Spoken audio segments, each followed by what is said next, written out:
Hey y'all, welcome to my channel. If you're new here or don't already know, I try to support everything I talk about with video or post for accuracy. So please be sure to subscribe, hit the like button and that notification bell, comment, and share to all social media platforms. Now, on to the story.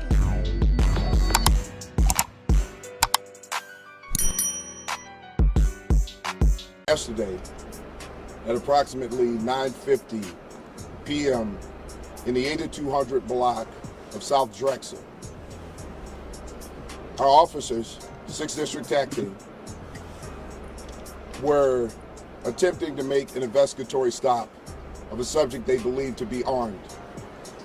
At that time, the subject fled. The officers gave chase on foot, and the subject was pursued into an apartment. When the officers followed into that location, they were then confronted by a second person who was in that apartment, who was armed with a rifle pointed at the officers. At some point, the officer discharged a weapon. Our officer was struck. She was then transported by assisting units to the hospital here, where she later succumbed to her wounds. The two individuals who were in the apartment fled the apartment.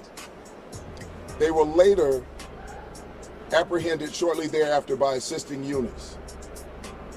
At this time now, we have several individuals in custody, but one in particular who we believe was on the scene when the officers were confronted with the armed individual. Hey y'all!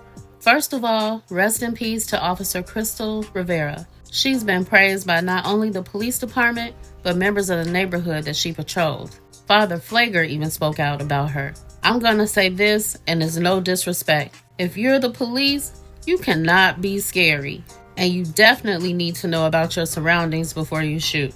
The police say that it started as an investigatory stop in which a male ran into a building and the officers gave chase. And they were confronted by another person that had a rifle. If y'all listen to the original press conference given by CPD, they said, but most didn't hear, that there was only one shot fired by the police. Here's the issue though.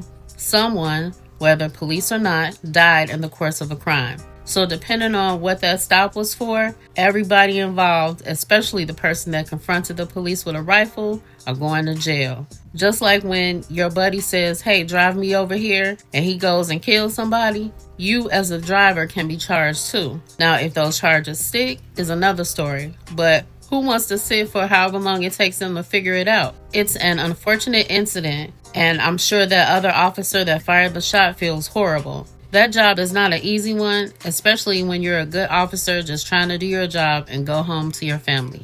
Again, rest in peace, Officer Crystal Rivera. Let's talk about EDogg.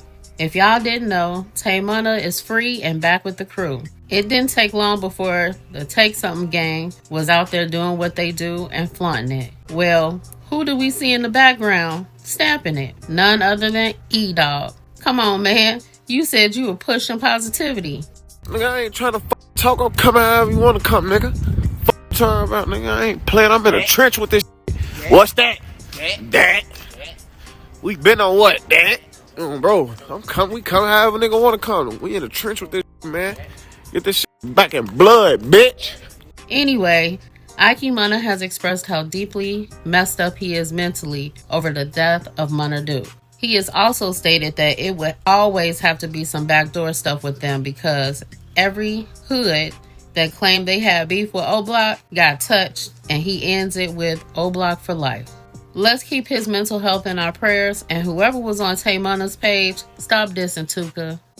I don't know if y'all remember Lil Deuce. He used to go back and forth with MBlock, amongst others on the net. Well, he has been released from prison. He was the one that was arrested with Lil Zay Osama following that high speed that happened in Illinois. Lil Deuce used to say and do some wild stuff. We see Dawa trying to egg him on, especially since DMG Lil Scoom and Crosswestern Juan are dissing the dead. Jeez, y'all, chill. Let the dead rest, please. DMG claims Scoom and them been stomping out the sharks. Then Lil Noonie claims He talked to Melly on the phone, and he's pleading his case, claiming that Lil Corey, which is DMG Lil Scone, is only with Fully and them because those are his cousins. Bruh, y'all hit me in the comments with your thoughts. Later, y'all. It's the introduction of the one and only. We keep it real over here, we don't rock with phonies. Yeah. It's the one and only NC, other bloggers MV. Content full of drill legends out the wind deep. CHI, young fly chick, been about that PAY from DAY. One, top mod on big channels. If a nigga need his nose wipe, she quick to get that shit handled. Now tune in to the realest chick making moves. Real stories, updates, and breaking news. NC, yeah. Now y'all go subscribe. Especially if you're from the rack, go support your girl. Oh yeah, my home girl, the one and only NC. She got that exclusive content, you know what I'm saying? Yeah, go subscribe.